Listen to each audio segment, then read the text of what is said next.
ឡើងទៀតហើយរនងននងរនងយ៉ាបាក់ហៅឡើងទៀតហើយមើលទៅសក់ស្រូវល្អណាស់បែកត្រួយបែកធៀងប៉ុណ្ណាក្តាប់មកចោលក្តាប់មកចោលតែមួយអស់ឲ្យឡើងមួយនងទៅសក់ស្រូវអាធំផងចាំមើលដើមទៅទឹមដើមផ្លែដើមផ្លែ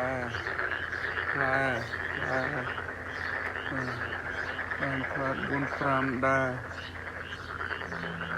ចេញផ្កាដំបងច្រើនណាស់ជាប់ប៉ុណ្ណឹងនេះថាពូជពីខុសកូមកអាផ្លែធំមិនដឹងមិនដើមពុទ្រាមើលយកមកទូចទេគោះអាកូនចេញពីឫសមកឡើងមើលបានប៉ុណ្ណេះហើយ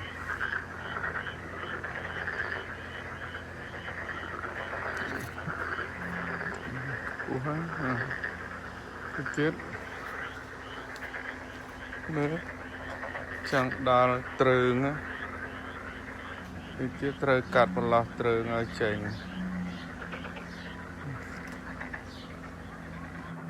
និយាយពីរឿងត្រាប់ស្រួយវិញមើលណាលាស់ដល់តាំងពីរួចខ្លួនពីខែតិចចង់ងាប់អស់នឹងមកលាស់ឡើងវិញផ្លែញ៉ាំអត់ទាន់រៃលាស់ណាស់មករមនេះទៀតប្រមាណគុំ1 2 3 4 5 6 7 8 9គុំមើលទៅពេលបដោះណែននឹងដាក់ទៅមកដើមឥឡូវបែកគុំញ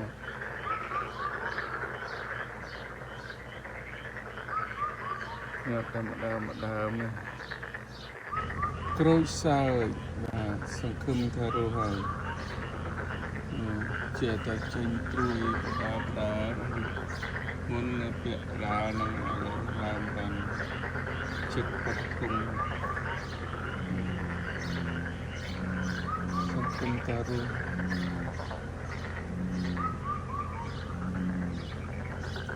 I hope you survive I hope you will stay alive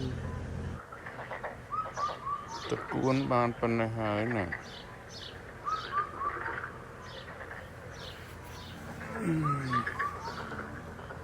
ទៀតបានញ៉ាំ